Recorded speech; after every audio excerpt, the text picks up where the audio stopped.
Welcome to Chillin' 101. We hope this video helps. You start by securing your data. Do that now.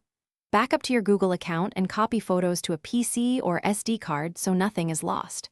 Once backed up, clear cache for problem apps and free at least 10 to 20% of storage. Low space causes jank.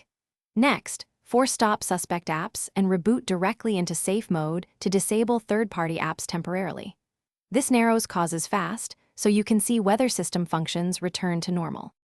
Once in safe mode, you check for system updates, install any Android OS patches and update apps over Wi-Fi. After updates, reset app preferences to restore disabled system services and clear misconfigured defaults. Make sure battery optimization isn't killing background services for key apps. Disable optimization where needed. If the device supports a system cache partition, wipe it to remove stale temp files. Also run a malware scan and inspect recently granted permissions. Rogue apps often request broad access and cause instability. If glitches persist after those steps, prepare for a factory reset. First, verify your backup, remove accounts, and note any encryption settings. Perform the reset, then reinstall apps selectively, restoring only essentials first so you can monitor performance.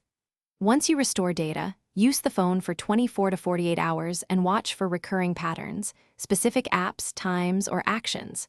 If problems repeat, contact the OEM or your carrier to schedule a hardware diagnostic.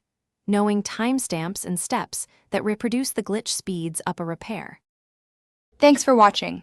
Consider subscribing if we helped you.